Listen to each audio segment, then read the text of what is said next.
Broadcasting live from the DCG compound. Maharlika Highway, Tayabas City. Power 5,000 watts. Frequency 96.7. Format classic and contemporary. News and information. The hottest FM station in the region. This is Destiny Radio.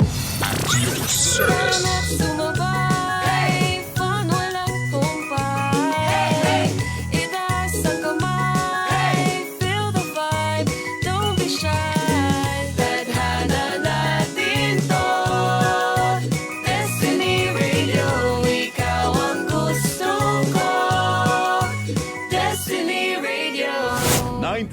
.7 Destiny Radio. Saya lang!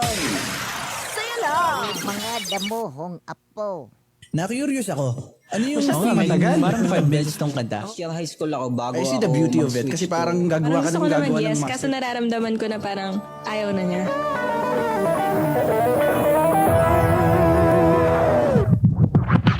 Hi, ako si Jiro. Chillin' with the best local talents from the ground up right here on air. Tara, makipagkwentuhan at kilalanin natin ang mga storya ng ating mga ipinagmamalaking personalidad sa larangan ng sining, from the roots to the hustle and how it grows. This is Homegrown. Tandaan ko, bass drummer ako nun. And then, drummer namin. Hindi mo may express. Tapos ako, makulit ako sa bahay. Parang gusto ko lang nagrarap. Your home, their stories on air. Exclusively on 96.7 Destiny Radio. Destiny Radio. 96.7 Destiny Radio. Saya lang ka, Destiny. 5:25 PM oras po natin sa buong kapuluan ng Pilipinas. It's October 10, 2025. Araw po ng Biyernes. And you know what it is. Every Friday starting from 5 PM, people. It's time for our little segment, our wonderful show, where we gather all the local talents here in Quezon para makasama, makakwentuhan at alamin ang kanilang mga storya, ng kanilang mga craft, ng kanilang mga arts dito sa 96.7 Destiny Radio. Ito po ang ating programang Homegrown People. This is your home, their stories on air. At ako po si Jiro, your one and only rapper DJ in the town. At kasama natin ngayong araw, just like advertised, people, one of the most promising. If our Facebook page is DZDG Destiny Radio, huwag nyo rin kalimutang i-follow at i-share syempre itong live natin para mapanood to ng mas maraming tao. Alright, Engineer Boyet, are we ready? Naipakilala na, ayan na. Alright, once again, ladies and gents, I have here on the show, Rian Arceo. Hello, Rian. Hello po. Hello, Can you hear yourself? kinig naman. How are you, brother? Welcome to Homegrown. I'm good naman. Thank you po for having me. DJ. Of course. Baka meron kang gustong batiin bago tayo magkwentuhan. Mabatiin ko lang yung mga nanonood dyan sa Facebook, tsaka sa radyo. Yung family ko, sa Riyaya, yung girlfriend ko nasa Laguna. Tapos sina Ivan, sina Cyrus, sina Russell. Yan. Tapos yung mga family ko sa States. And supporters, you know. Rian, kumusta ka? How is your life as an artist right now? I think I'm doing good naman. Recently may pa-event. That's right. I was there. Nung October 3, parang 5 PM yun sa Primum, sa Pasang Bar yan sa Lucena. Sa Barangay Una sa Lucena City. That was your single launch. So I think successful naman. Pero my life right now has been very busy.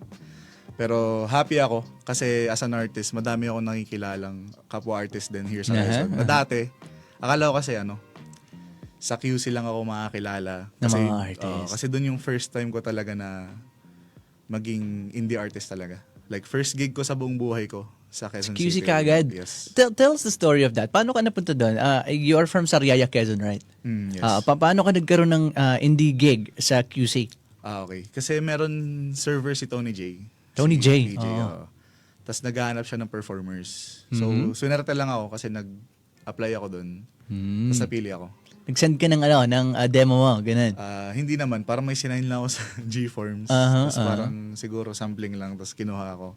ayun, sinerte lang ako. Ano nangyari? Kasi, was that also your very first performance? Oo. Bro, Yes. tell us the story about that. Kasi I really think that could be nerve-wracking, especially nasa Manila ka kagad. How was the experience? Sobrang nakakaba yun kasi first gig ko, tas kasama ko si TJ. Mismo. Parang lulubog na ako. Ganun ako kakaba. Tony J, people, is isa din sa pinakamagaling, pinagmamalaki din na indie act dito sa Pilipinas. Actually, sa mainstream na siya eh. Oh, If you've heard 7-Eleven, kanta yung mga bro? Balang araw Mismo. masusulat. Yan. Ganda yan. Favorite ko yan. And you know what? I've just realized si Tony J, medyo may pagkakapareha sa sa music mo. Is he one of your inspirations sa paggawa ng kanta? Actually, nag-start kasi siya is sa Muni Muni. Yung banda niya dati. That band, Tapos di ba umalis siya. Tapos sila yung una kong inspiration talaga. Muni. Yes. That was very cool. Tapos nakasama mo sa gig. Come on, let's go back to the story. Kwento mo kami kung ano nangyari doon. Ayun. So, napili nga ako. Tapos nag-message sa akin yung Jess and Pats na nag-coordinate sila sa akin kung saan yung venue. Tapos kung anong oras. Tapos kung anong oras ako tutugtog. Tapos yun, very siya. Parang na-starstruck din ako nung nakita ko siya. Kasi hindi niya ako napanood kasi medyo na-late siya ng Pero grabe yung live performance niya. Tapos ang dami kong nakilalang artist doon na hanggang ngayon kilala ko pa rin and nagbo-boom na sila ngayon. That's very good. Kasabay ko sila. Ayun. Ang galing lang na that was your first time. So anong taon to? Kailan to nangyari? That was 2022. 2022. So that was 3 years ago. Very recent. Nung taon na 'yon, meron ka na bang mga original songs noon? Na pinerform doon? Actually, ang nangyari kasi nun, first time ko magsulat, trinay ko lang. For that event? Hindi naman. For that event? Okay. For that event. Di yun, yung pinakauna kong nasulat na kanta is yung Tosino. Tosino yung title. Oo, na hindi mo pa na-out. Hindi pa siya pero meron siya sa Facebook, sa SoundCloud. Parang demo lang siya. Pero hindi ko pa siya nare-release as officially released talaga. So ano nangyari? You wrote a song. It's called Tosino for that event. What happened on the event, brother? Ayun, parang alam mo yun, na-excite ako ng sobra. Tapos parang yung in-expect ko, nangyari talaga. Na parang it felt very, parang sobrang intimate sa mga tao na nakikinig sa'yo, nakafocus sa'yo mga tao. Talagang iniintindi nila yung kinakanta mo. Ganun ba? Ganun siya sa QC. I don't know. But I think it's time to let people know. Let's stop being apologetic and let's tell the people here in Quezon na wala tayong ganun konting-konti yung ganun sa atin. Yes, Would you say that? 'Di ba? Yes. Ibang-iba yung atake ng music scene, ng suporta sa mga artists sa ibang lugar compared dito. Na do merong mga tutok na tutok din talaga sa iyo. Pero bilang mo kasi kung ikukumpara mo sa Manila, sa ibang lugar. They really appreciate the artists and their music. Let's talk about that. Kasi ngayon, nagkaroon ka na ng mga gigs dito sa Quezon. After mong mag-perform nung 2022 nga, with Tony J, you've made a lot of gigs na rin dito sa Quezon. Nakailang gig ka na so far, brother? Overall ba or? Hindi, dito sa Quezon. Sa Quezon siguro nakaka-4 pa lang ako. 4? Oo. Sa QC, baka nakasampu na ako. Madami na. So talagang dun ka talaga dun ka binatak ng mga gigs sa QC. Hinihila. Para sa'yo, what's the difference? For me, sa QC, alam mo mas, hindi naman sa pero I think QC appreciates more of the scene sa indie. Kasi parang, they just take the time to listen to you and appreciate your art.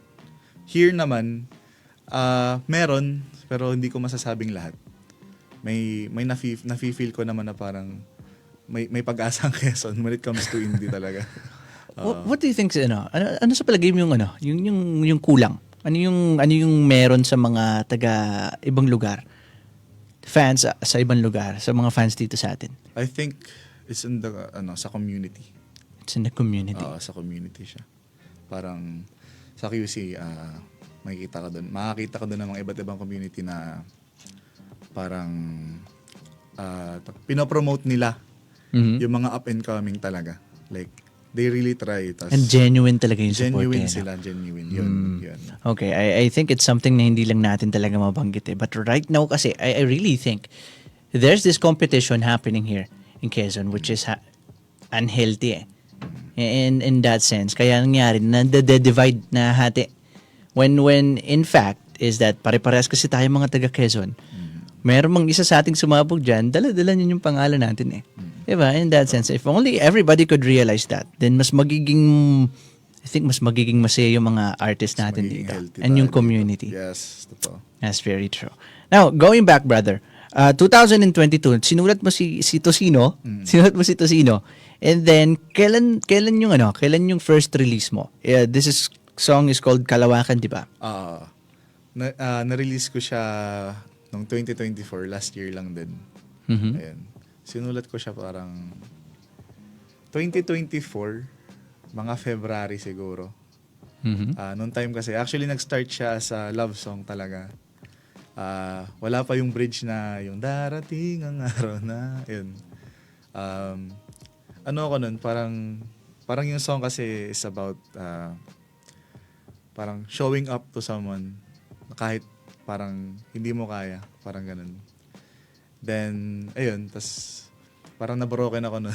Kasi nag-break kami suddenly, sobrang sudden niya. Kaya dun sa song, parang biglaan din yung bridge. Yung bridge. Oo. Can you sing us that bridge, brother? Ano kapela? Darating ang araw na makakalimutan na lahat ng bagay na naalala kita. Yan. Bro. I mean, that line, kahit yun lang yun, yung bridge na yun, I mean, I think that bears a lot of emotions eh. What do you really mean by those lines? Parang, that time kasi, syempre hindi na ngayon. Nung time na yun, parang, iniisip ko na hindi ako maka-move on.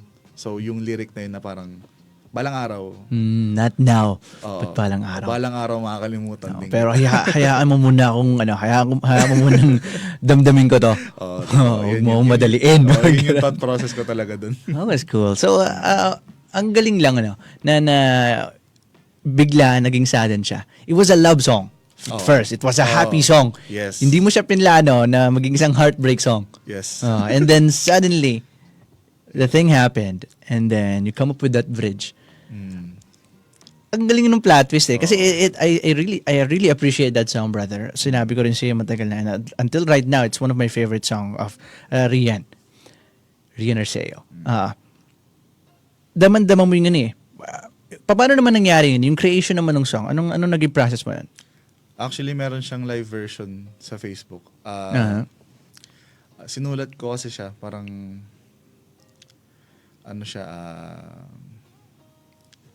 basta may nakilala ka sa babae. May nakilala ka? May nakilala akong babae. Then, parang na-inspire lang talaga ako magsulat. Kasi usually, pag nagsusulat kasi ako, na-inspire lang talaga ako, whether it's masaya ako, or malungkot. Malin lang doon. Pag neutral ako, hindi ako parang nawawala yung creative flow ko. So, whether sobrang saya, sobrang lungkot, doon ako nakakapag-create ng art para sa akin. So, yun. How about the music, the production? Saan mo naman siya na-record? Meron ba mga tumulong sa'yo para mabuo yung kanta? Ito. Sa recording kay Sir Andrew, yung pinagre-recordan din ni Sir Kyle. Sir Kyle Dito ba yan sa Quezon? Sa Lucena lang din. Actually, Patayabas pala siya. Okay. Tapos, yung prod ko is si Jervis Cruz. Yung friend ko, taga-Tagig. Ayan. Nakilala ko din dun sa event ni Tony J. Yun. Medyo matagal na rin kami kakilala since 2022 pa. You really did made the connection dun sa Manila, eh, no? Kasi sabi mo, was that more than 10 gigs that you did in Manila? Oo. So, napakagandang nakakilala ka ng iba't ibang klase ng mga artists doon and producers.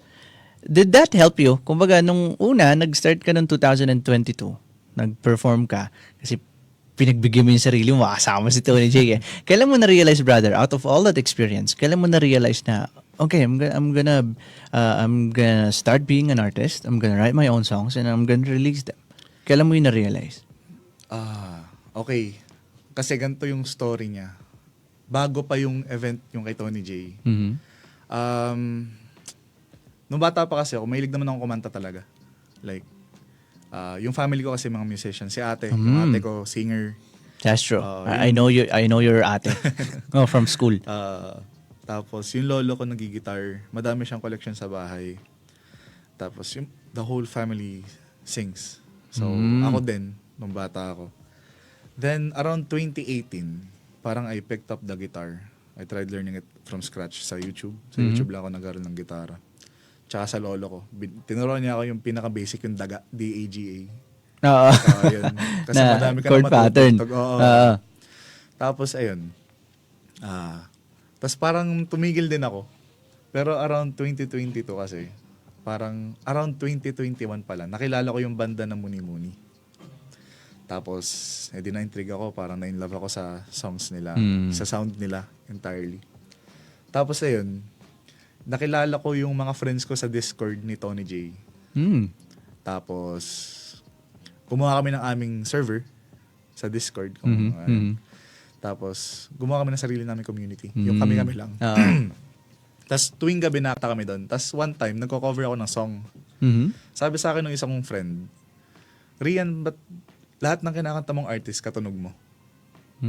So, doon ako doon parang tinanong ko sa sarili ko, Was that a good thing or a bad thing? Parang nagkaroon ka ng gano'n. Yes. Tapos sinabi ko sa kanya, paano kaya? Ano yung way para malaman ko kung ano talaga yung sound ko? Sabi niya sa akin, magsulat ako ng kanta. Magsulat ako ng kanta, yung Tosino.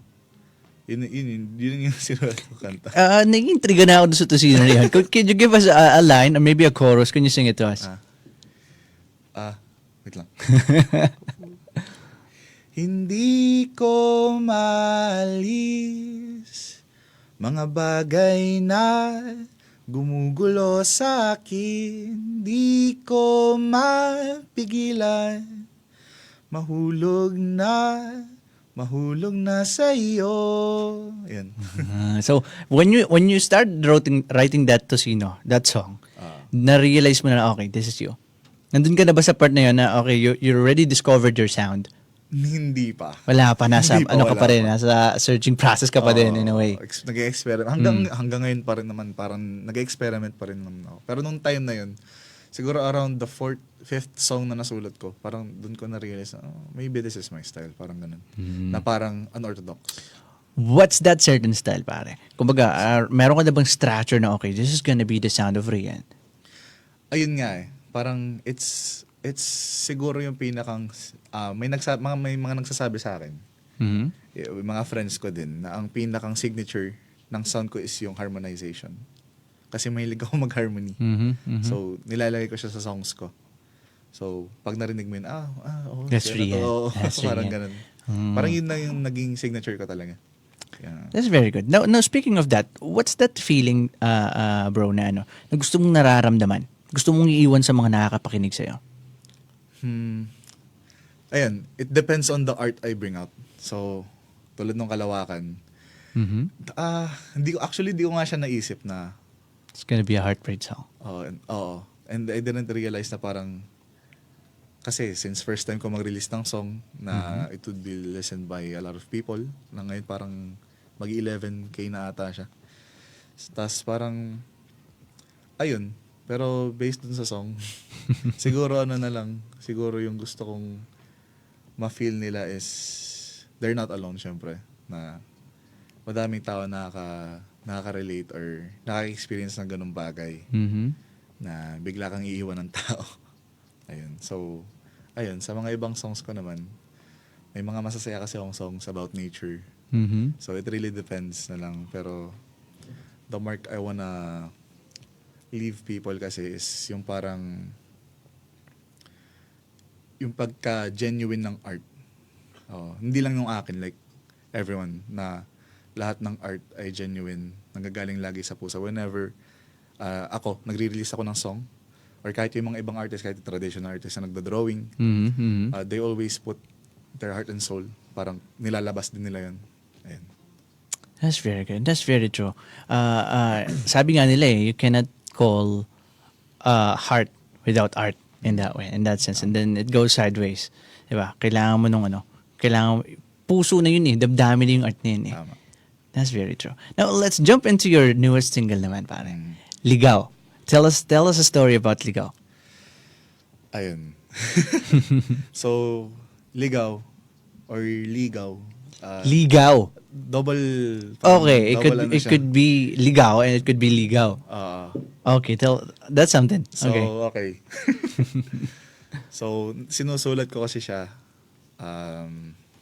Nanliligaw ako sa girlfriend ko na ngayon. Si Sheila. Congratulations. Shout out kay Sheila na 12 nakikinig ngayon. Kasama Uy. si Ann. Yun. Ayun. Sinusulat ko siya during that time. Tapos, habang patagal, nare-realize ko na parang she found me nung nawawala ako. Parang I was lost. Na parang I was at my lowest din. Na hindi ko lang din sinasabi sa iba, syempre. Kasi may mga problema tayo na dapat sa atin lang. Ayun. Pero that time kasi I was lost. So, naliligaw ako. Pero yung chorus kasi nun parang ang tinig mo ay ang siyang nagbago ng hangad ko sa buhay. Yung part na yun. What does that mean for you, those lines? Para sa akin is, after meeting her, parang, I'm trying better. Parang, to be healthier, to do better, to parang be kinder to other people. Kasi parang meeting her made me feel na kailangan ko na magbago. Like for the better. Kasi dati hindi ko pa siya nare-realize talaga. So yun, parang yun yung meaning ng line na yun. Ang galing. Ang galing from the title itself. Now that you're trying to explain it, I really think mas nagkakaroon ng liwanag kung ano talaga yung kanta na yun. Especially marami na rin nakapakinig since it's already out on Spotify, right? It's already out on all digital streaming platforms. Ligaw. Ano yung una nilang na Like me, I thought it was ligaw talaga. Meron ka bang narinig na ligaw naman yung interpretation nila sa title? Actually, wala pa. Wala pa. So pa. it's really an Easter egg na Easter egg natin siya. napakinggan. Yes. That's very cool. And it makes a lot of sense. Kasi sabi mo nga, nung ginawa mo yung kanta, nanliligaw ka pala doon sa girlfriend mo. And then, though the song says naliligaw ka, with the use of the love of your girl and then your love for her, hindi ka na naligaw. Naitama. Parang ganun, yes. Is there any line in the song that says na nagsasabi na, okay, I finally know where I should be going because of you? Meron ka bang line na parang ganun yung in-interpret? Sa song? Sa song, wait lang. Parang wala siyang Wala. So it's just paulit-ulit. Parang ina-emphasize ko yung chorus. Can you sing us the whole chorus? Yan. Ang tinig mo ay ang siyang nagbago ng hangad ko sa buhay. Kung di mo man mapilit ang iyong mahigpit at tahimik na pag-ibig. Yan. Okay, it was really about somebody guiding you, na naliligaw ako. I think you're showing me the path, the right path. That's very good. Ligaw is now out on all digital streaming platforms. Let's invite them. Saan nila ito mapapakinggan? Paano ka nila marireach? Ayun guys, you can stream Ligaw in all digital streaming platforms sa Spotify. Actually ngayon ako lang kasi nakakita, 800 streams na siya. Oh, congratulations. Since last week. And it's just been a week. Oo, medyo nakaka-proud din. Yan, pwede mo siyang gamitin sa Facebook, sa Instagram, sa TikTok. Send mo sa nililigawan mo. Yes. Now, let's go back to that. Kasi, nagkaroon ka last week ng same day ba siya nung release? Same day nga ba siya? Oo, actually. Diba? Sa Lubong? Hindi nga eh. Kasi anong nangyari kasi, Friday pala, October 3, 12 a.m. Oo, yun yung release. Ilalabas. Oo, hindi ko, nakalimutan ko siya. Sobrang pagod ko that time. Ayun. Pero 12 a.m. talaga. Literal, sakto ng 12 a.m. October 3 siya na-release. So parang ano lang siya, post-party. Post-lunch party. Yun yung nangyari, pero hindi ko naman pina-feel na ganun. Parang listening party na lang siya after the release. Pero live. Oh, that's very cool kasi nakakatuwa, isa din yung sa nakakatuwa sa nagaganap sa community ngayon ng mga musicians dito sa Quezon na they are now deciding to do such events na okay, may pa-release akong kanta, gumawa tayo ng event. Invite natin yung mga kapwa natin artists, let's perform together at invite natin yung mga supporters natin dyan. Actually, nakuha ko yung idea sa friend ko din sa QC. Kasi nagpa-event din siya. Ayun, mga release party, mga listening party. Kasi dati, noon, sa Discord lang kami. I-stream lang nila, papakinggan namin. Ngayon, gumagawa sila ng parang face-to-face na event. Ayun, may mga performers sa venue na may food, may drinks. Ayun. So, yung ginawan ko, yung sa event na yun, actually, nag-chat nun si Steve, yung friend ko, Steve Salubayba. Kasi, naghanap din ako venue noon pa. Like, dapat nga sa G District, pero, ayun, medyo nagkakanvas pa kami nung time na yun. Tapos ito si Steve, ginamit yung cellphone ko, chinat yung primo. Tinanong kung pwede mag-event doon. Which is pumayag naman si Sir Kev. Yan si Sir Kev. Charot kay Kuya Kevin. Maraming salamat. Ayun. So, isa rin siya sa mga tumulong sa akin na i-organize yung event. And sa mga artists, nag-invite ako ng artist. Tapos... Let's shout them out. Sino-sino yan? Mga local artists natin dito. Si Jazrel. Shout out. Taga-Sacre. Taga-Sacre. Oo. Tapos si Ate Jamie. Si Jamie yan. Si Jamie. Parang... Nag-guest na rin natin si Jamie dito. Si Hypernoia. Sino pa ba? Faded Chroma. Si Boss Amerson. Yung Disca. Sino pa ba? From what I've heard, meron kang galing from Manila eh. Si Ate Jeffay. Oo, Si yan. Ate Jeffay. Sobrang appreciated ko yun. Kasi ako yun, di ba, lagi ako napunta doon. Lagi ko silang nakakasama. Tapos parang last time kasi nang uwi niya dito is nag-visit siya kasi nawala na si ma'am. Parang vi-visit siya na sa grave. Kaso may bagyo nung time na yun kaya hindi na sila sumanglit lang sila literal. Dumayo lang sila sa bahay. Yun yung last na visit niya which is last year. Tapos yung nag-visit siya ngayon para lang sumuport sa akin which is sobrang na-appreciate ko talaga. And very nakataba ng puso para sa akin. I mean, imagine from Manila. Dumayo sila dito. Yung ba yung yung may latag ng yes. That's very cool. Now, going back to Ligaw, Rian, ano naman yung naging process mo? This is a 6-minute song. 6 ba o 7? 7. 6:55. 6:55, so that's 10 minutes. 10 seconds na lang. 7 minutes na. Paano ka naman nag-decide na okay? Kasi di ba the standard of a song right now, paikli na siya ng paikli eh. I think 3 minutes is too long or masyado na mahaba for now sa mga ngayon eh. Pero ikaw, in a sense na alam mo yun, it's not gonna be radio friendly, maikli na yung attention span ng mga listeners ngayon, pero you still push through. What's your idea about that? Ako kasi, whenever I write, there's no structure talaga. Wala akong sinusunod na standard. Which is, parang, siguro para sa iba, hindi siya okay. Kasi madami akong kilala na they write with, purpose na parang maganda siya structurally. Ayun. Pero ako kasi, parang akong alam mo yung pag nagluluto ka, parang, yung parang, lasa na lang. Okay. Alam mo na, parang by taste na lang. Parang ganun yung ginagawa ko. So, parang if it sounds good, tas I feel good about it. You don't care how long it is. Parang, hindi ko siya babawasan, hindi ko siya dagdagan. It's okay as is. Parang, yun, para sa akin.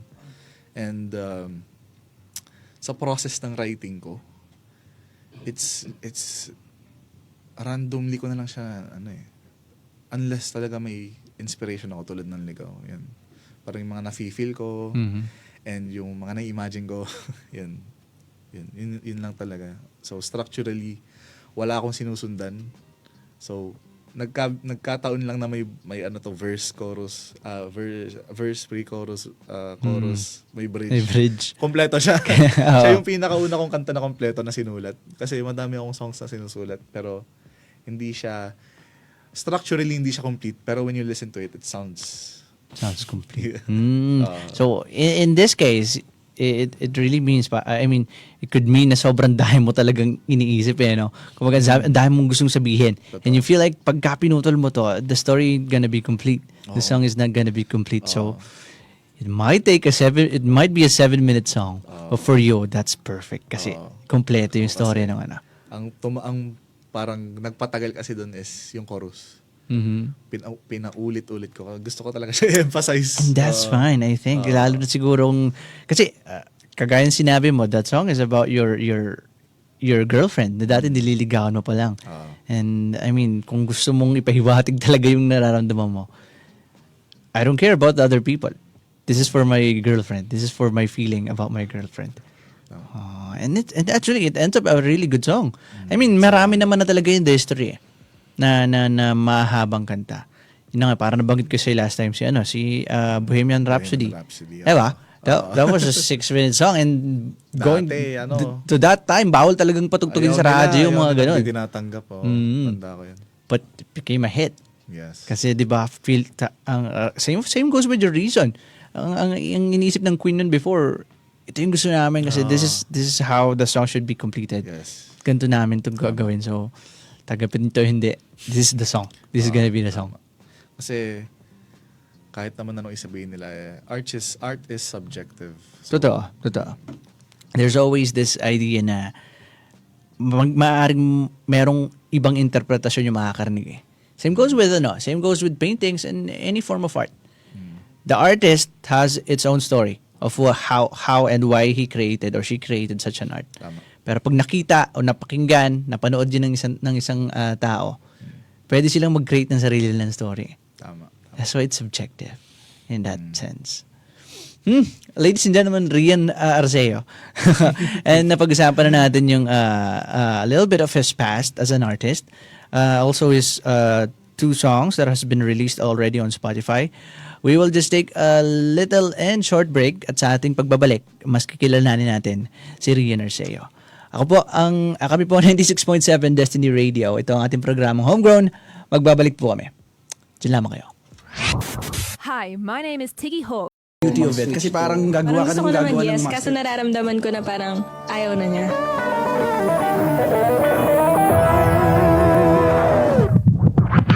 Hi, ako si Jiro.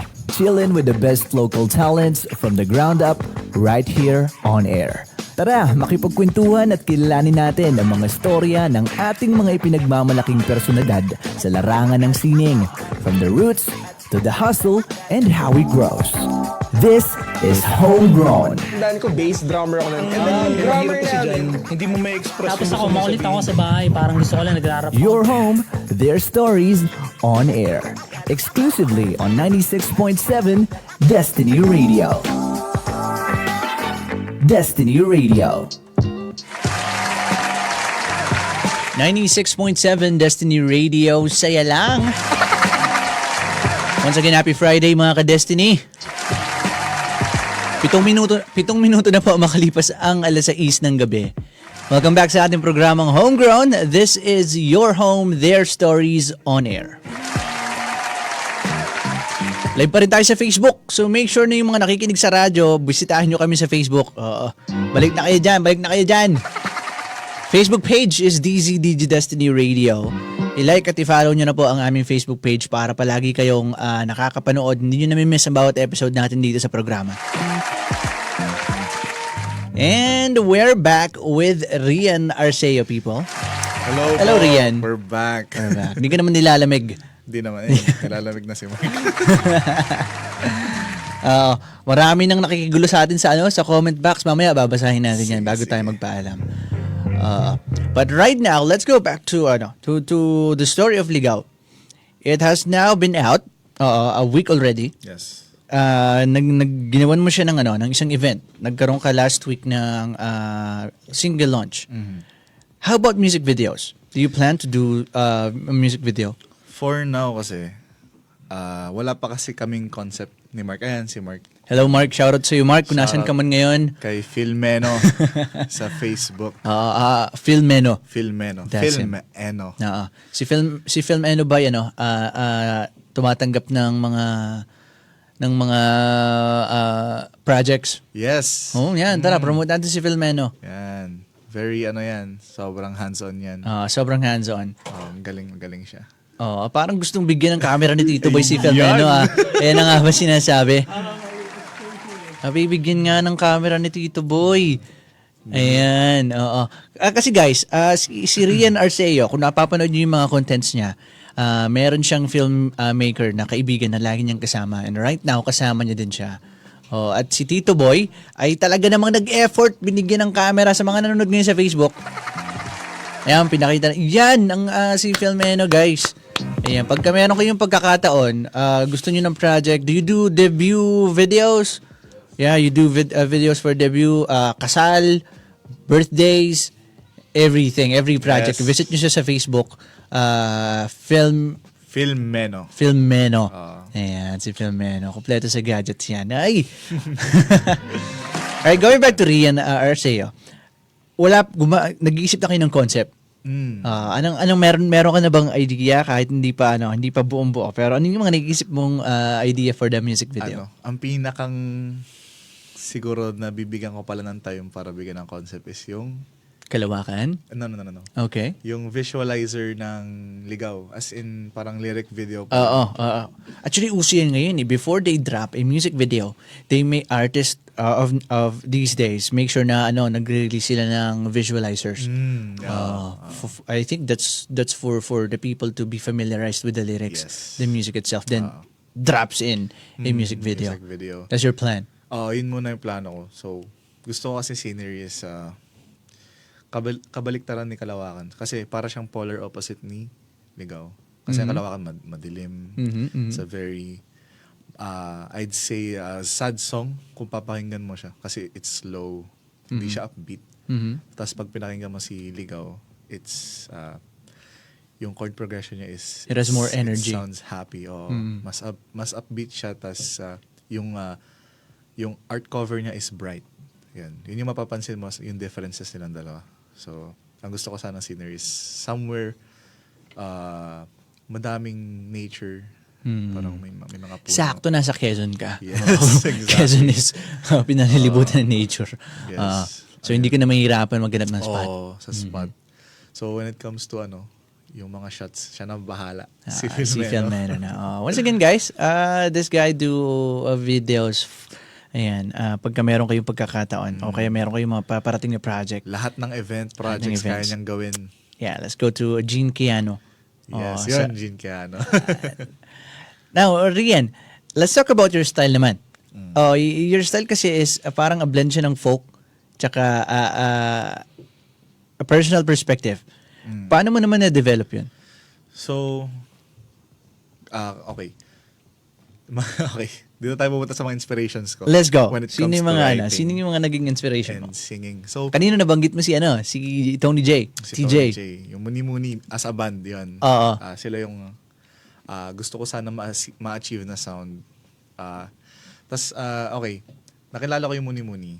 Pumunta ako sa concert nila sa Lucena, sa Resurgence noong 2024. I think more than once na nakababa dito si Tony J. Oo. Nakaakyat pala kasi bundok tayo.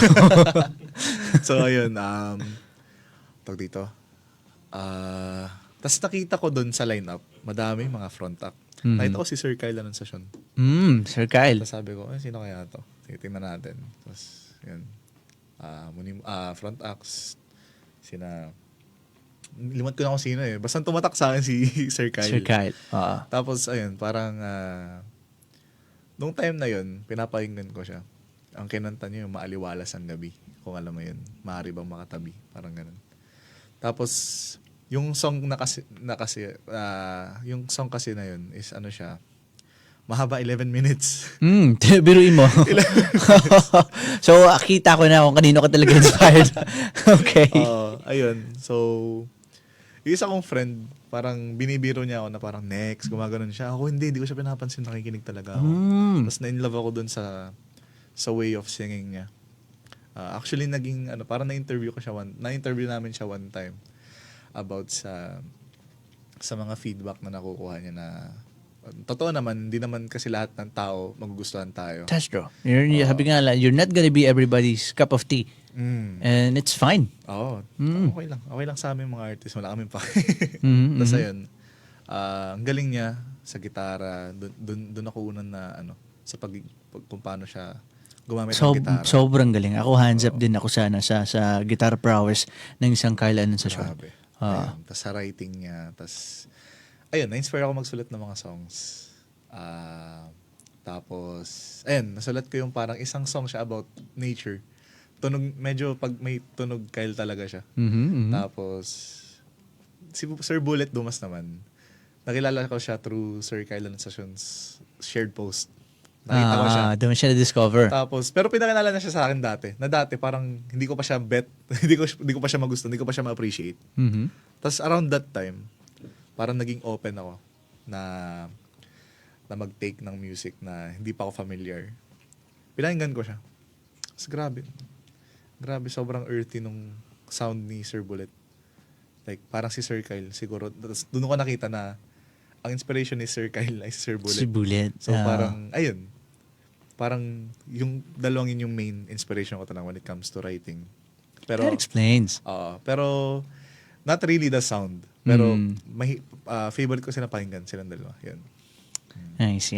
Kasi, totoo naman at the end of the day, you're gonna sound different from your inspiration Pero ang nangyari, those artists, it helped you shape your sound in a way. Tama. Pero you can never be those people. Yes. And it's fine. It's actually, sabi mo nga nung una, hindi mo alam kung it's a good thing na naririnig mo na kagaya mo yung mga pinapakinggan mo or not. But right now, if ang nangyayari is you're having your own sound, even though you take inspiration from those artists, I think it's a good thing. Okay, this is Rian. Those are my idols, but this is me. This is my sound. Tama. Parang nadi-differentiate ko yung sarili ko sa kanila. Kasi, yun nga, sabi nila kaboses ko daw, katunog ko daw, katimbre ko daw. Pero yun, ginawa ko silang inspiration to make my own. Yun. That's cool. Kasi, and at the same time, kagaya na sinabi mo nung kanina, nabanggit mo kanina, hindi lahat trip yung ganong klase ng tunog. Pero if you're gonna call yourself as an example, may gumugusto yourself, di ba? Ikaw, you could start by looking at yourself, di ba? Okay, hindi mo trip yan, pero look at me. Gusto ko yan. So if I make something like this, maaaring meron ding hindi makagusto, pero hindi ibig sabihin walang makakagusto. Tama. That's what I mean by you're not gonna be everybody's cup of tea. Yes. But I think by being genuine at who you are, with what you wanted to really sound, mahanap mo yung para sa'yo. Tama. Di ba? Pag hindi mo ako trip, edi okay. Hindi tayo nagsayangan ng panahon. Pero pagka nakita mo naman yung mga tao na, okay, these are my people, mas matindi naman yung connections nyo. Diba? Tama. So, hindi mo siya ipinipilit. Let your true self be out there. Tama. At makikita, matatagpuan mo yung mga tao mo, your own people. May hit ko din yung target audience ko. That's true. One day. That's true. And who knows? Maybe you already have. Diba? Posible. Diba?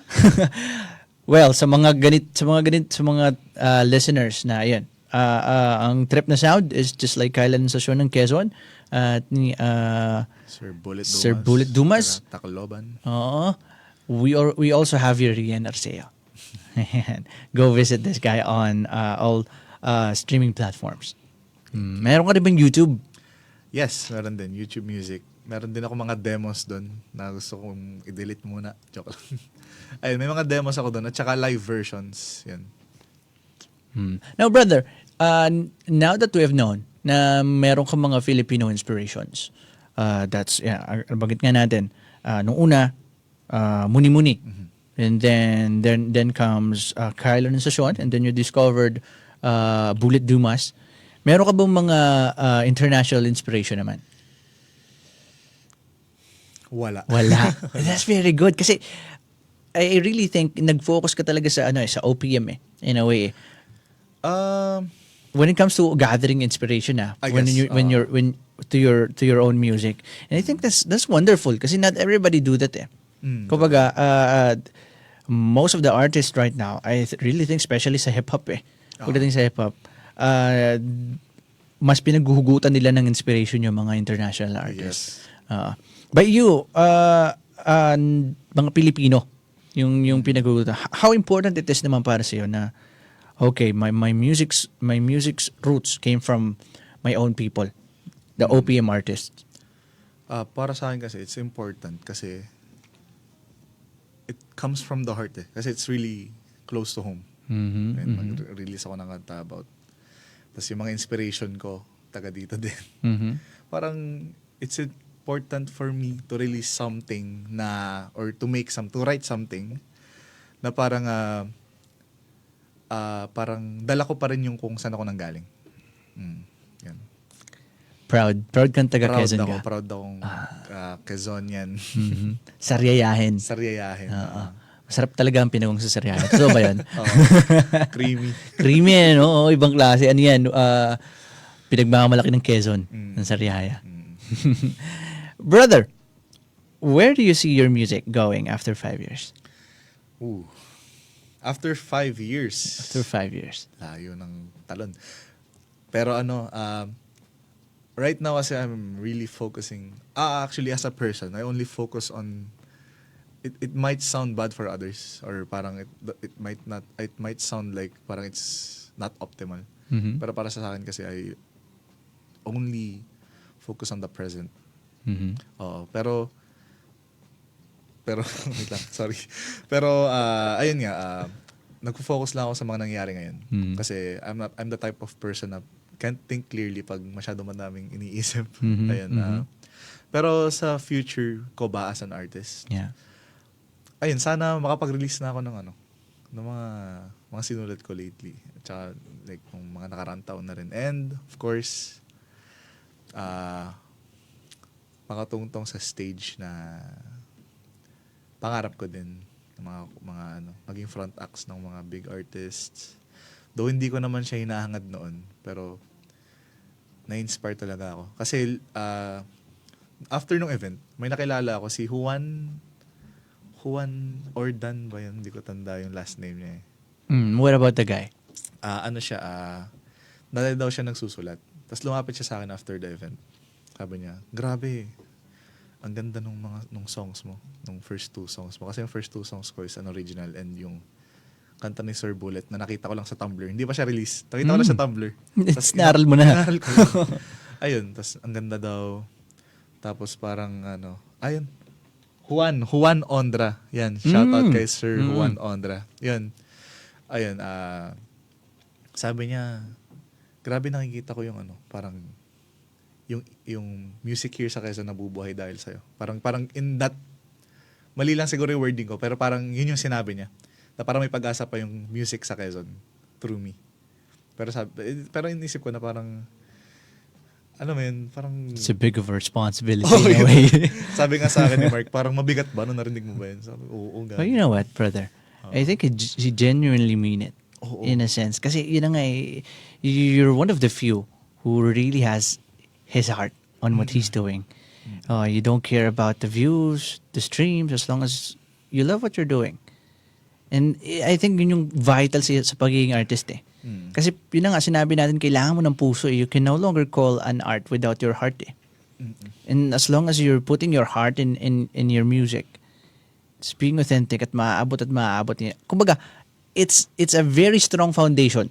At kailangan mo ng foundation na yun kung gusto mo magtayo, kung gusto mo magtatag ng isang mataas na building or anything, kailangan yung foundation mo matibay And yun yung sobrang essential doon. That's the heart in what you do. So I understand why you don't want to look at your future in the next 5 years because you're too focused on the present and building a foundation right now. Exactly. And this is what's important. I understand that. Yun, parang... So that's why Sir Undra told you that. And I believe a lot of people are gonna say that sooner or later, including me. Rian, all right. What's next for you, brother? You have already 2 songs on Spotify. And I bet marami ka pang kantang hindi na-release. What's the plan? So, my next plan is to release an EP or possible an album. Kasi I wrote, I think, 11 songs na rin for sa ngayon. Most of them ay Tagalog. Tapos parang 2 doon ay English.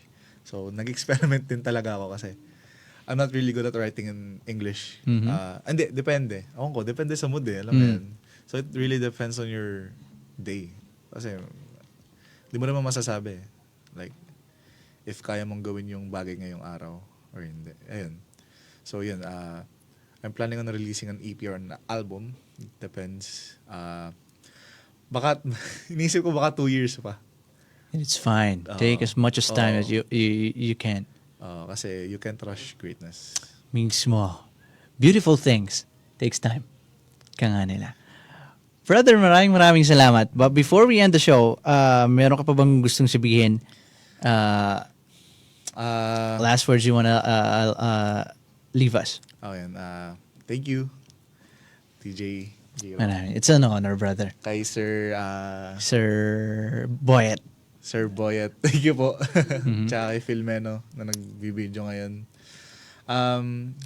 Thank you for having me. Of course. Tsaka sa mga nanonood ngayon, sina Ivan, sina Sheila, si Sir Kenyel nakita ko kanina. Tapos yung si Ate Gwen, hindi ko na. Ayan, thank you sa panonood. Sa family ko, thank you sa support. Actually, let's go. Batiin natin sila isa-isa. From the comment box, we have here Miss Flores Sarmiento. Ayan, na palagi itong nagpapadala, big supporter ng Homegrown to si Miss Flores eh. Hello, Miss Flores. Magandang tanghali. Ayan, sabi niya, blessed afternoon mga DJs. Ayan, listening through Zeno Radio. Ayan, yung, nga pala sa mga nakikinig ngayon, may limit kasi yung reach ng radio natin eh. But if you could use a website called Zeno Radio, you'll find a link there na mapapakinggan nyo rin ng live na para din kayo nakaradyo. Nice. Any part of the world, as long as you're online. Zeno, din palagi nakikinig si Miss Flores Sarmiento. Nasa Manila to eh. Ayan. Bukod sa Facebook Live, hindi abot sa Manila yung coverage ng ating station eh. Okay. Nice. But bukod sa Facebook Live, pwede rin kayo makinig sa Zeno Radio. Gagawa niya ng paraan. Ang galing. Isa. Si Abi din ni Ivan Martinez. Valo na riyan. Valorant daw. Si Paulo Andaya, idol. Sabi niya ganun. Idol Arceo. Ayan. Si Kenyel Abuelencia, sabi niya, hi Gwen. Yan ay prof ko sa CSTC. Oh, that's cool. Ayan, nag-comment si Gwen. Hi, Kenyel. Nag-response no? Yan, si Meno Jin. Sabi niya, Arce, yo. Sabi niya gano'n. Who's that? GCS Arceo, sabi niya gano'n. Ayan. Sino pa ba? Uy, si Rian Arceo nag-comment. Sheila Nutuel, I love you. Ay, gano'n. Sino yun? Uy. Bloopers. May pang bloopers tayo. Ayan, nag-response, brother. I love you too daw. Kailan mo daw siya bibilan ng sing-sing? Uy, joke lang. Yan, love din kita Rian, sabi naman ni Jin Kiano. Sa Mora Verdan, sabi niya, love you Rian, pa-shout out. Ayan, shout out sa'yo. Shout out sa'yo, Vince. Ayan. At si Miss Christy Sidenyo. Tita ko. At si Prince Arnold, idol Rian, love you. At si Jervis Cruz, nagpadala ng puso. Alright. Ayan, si Jervis pala siya yung nag-mix ng Kalawakan. It was a very good song. Props to you, Mr. Jervis Cruz. Ang ganda ng song na yun. Paborito ko po yan. Actually, that's what we are gonna play as we say goodbye to the show. Maraming salamat po once again. Ito po ang ating programang Homegrown. This is your home, their stories on air. Ako po ang inyong nag-iisang rapper DJ in the town. My name is Jiro. At nakasama natin once again, a very promising indie artist from Quezon, from Sariaya, Rian Arceo. Palapakan natin yan. Maraming salamat, Rian. Thank you. Good luck on your music career, brother. We hope to hear a lot of songs from you in the future pa. Good luck at maraming salamat sa pagdalo. Thank you so much. All right. Mga ka-Destiny, before we say goodbye, we're gonna play a song from your very own Rian Arcea. This song is his first release. It's called Kalawakan, now playing on 96.7 Destiny Radio. Maraming salamat. Kita-kits ulit tayo next Friday. Deuces.